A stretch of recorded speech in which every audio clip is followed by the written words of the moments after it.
కారుణ్యానంద స్వామి పవిత్ర ఆశయంతో నెలకొల్పిన పవిత్ర ప్రదేశం గౌతమి జీవ కారుణ్య సంఘంలో క్షుద్ర పూజలు నెగ్గు తేల్చాలని సంఘ మాజీ చైర్మన్ స్టాండింగ్ కమిటీ మాజీ చైర్మన్ బర్రే కొండబాబు డిమాండ్ చేశారు. లేని పక్షంలో హైకోర్టులో పిటిషన్ వేస్తామని ప్రకటించారు.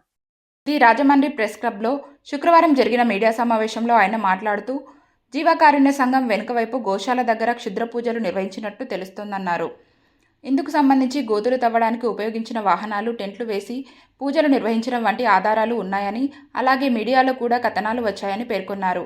ఈవో తారకేశ్వరరావు ఈ విషయమై 3 టౌన్ పోలీస్ స్టేషన్లో ఫిర్యాదు కూడా చేశారని కొండబాబు ప్రస్తావించారు. ఈ కేసు ఏమైందో మాత్రం బహిర్గతం కాలేదని అన్నారు.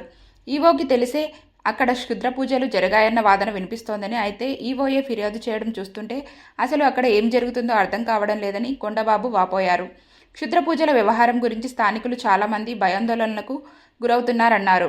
అక్కడ క్షుద్ర పూజలు ఎందుకు జరిగాయి, ఎవరి ప్రోద్బలంతో ఎవరు చేయించారు వంటి విషయాలు తేల్చాలని 2 చేతులు జోడించి ఈవోని కోరుతున్నానని తెలిపారు. మరి దీన్ని ఆయన పవిత్రంగా ఉండేటటువంటి సంస్థకి చెడ్డ పేరు తీసుకురాకూడదు అనేటటువంటి ఆలోచన విధానంతో 3 టౌన్ పోలీస్ స్టేషన్ కూడా కంప్లైంట్ ఇచ్చి మరి చేతులు దులుపుకున్నారా, లేకపోతే దాన్ని ఏం జరిగిందో పత్రికాముఖంగా వెల్లడిస్తారా? దాన్ని నేను కోరుతున్నాను. ఆయన నిజంగా చేతులు జోడించి నమస్కరిస్తూ మరి ఆయన ఆశయ సిద్ధాంత ఆలోచన విధానానికి, ఆ సేవా దృక్పథానికి ఆయన సిద్ధాంతాలకు కట్టుబడి ఉన్నట్టయితే మీరు ఏం జరిగింది అనేటటువంటిది బయటికి వెల్లడించవలసినటువంటి అవసరం ఉందని చెప్పేసి ఈవో గారు తారకేశ్వరరావు గారిని 2 చేతులతోటి నమస్కరిస్తూ మరి వారిని వెల్లడించమని చెప్పేసి నేను కోరుతున్నా.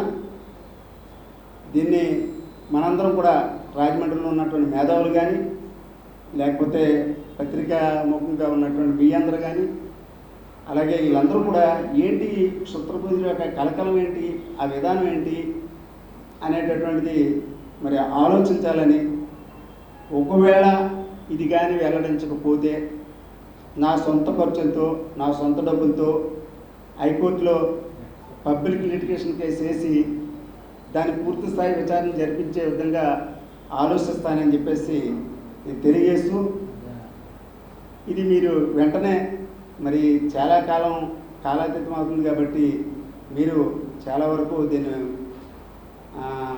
మీరే పబ్లిక్ చేసి ఏం జరిగిందో పబ్లిక్ చేస్తే మంచిదని చెప్పేసి ఈవో గారినే, నేను రాజకీయాల జోలికి పోవట్లే, అందులో రాజకీయాల జోలికి పోయి ఇచ్చారు కానీ నేను రాజకీయాల జోలికి పోవట్లే.